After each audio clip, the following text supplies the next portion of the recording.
Request that the county administration prioritize the realignment of Government Beach Road and opening of the railroad right-of-way to Kahala Street and/or Kehal Boulevard as a means to alleviate some of the negative impacts of the 2018 volcanic eruption. Okay, Ms. O'Hara, go ahead then.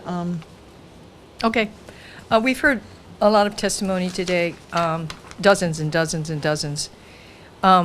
There probably, I don't think there was any testimony that did not support recovering of 132.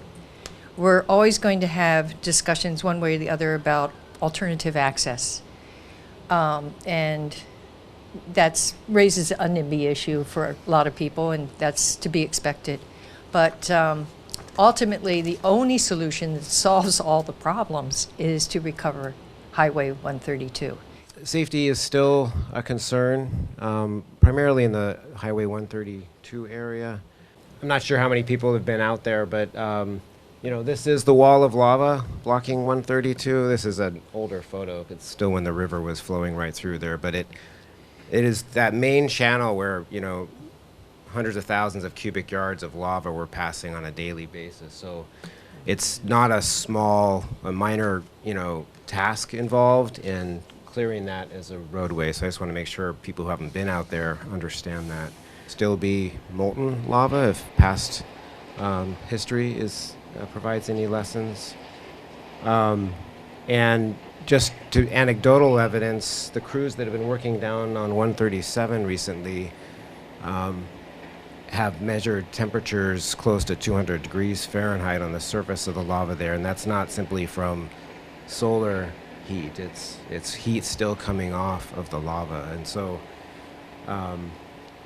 these are not very old lava flows, and so we just need to constantly keep that in mind. There is lava rebuilding in the mid-rift zone, and there is always the possibility that the flows will restart in this area, and so that's always top of mind, making sure we don't do anything prematurely that puts people or property in harm's way.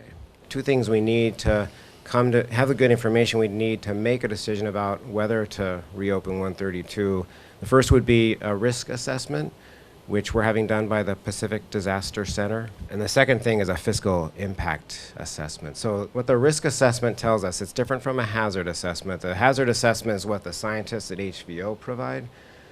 But there's others who specialize in risk assessment who translate that, who consider that plus the vulnerability of the communities and other facilities in the area, and then consider also mitigation measures you can take to come up with a broad understanding across multiple factors of what the risks of a particular type of hazard are in a given area, given the settlement patterns, the investment made in that area, the number of homes and businesses, et cetera. Because it's a major collector and it's in the list of county federal aid, it's with the federal highways that we are going to be asking for help.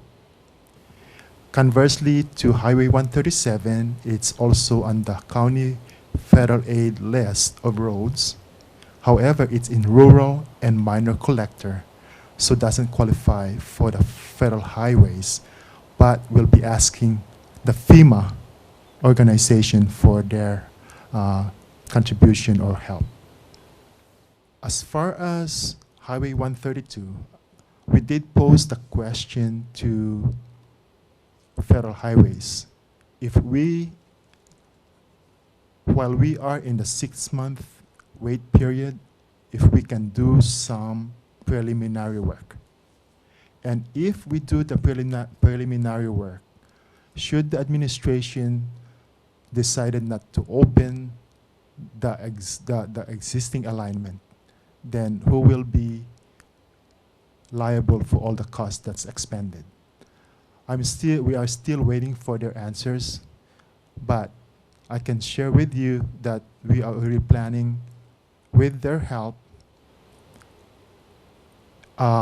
plane or drone survey for the area, for Highway 132, from the Y to Four Corners. So the dialogue with them is continuing.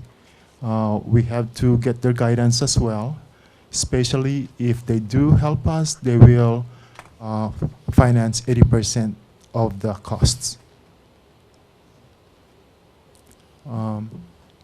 However, though, it's not going to be as fast as a click of the button because it still have to go through financing, also environmental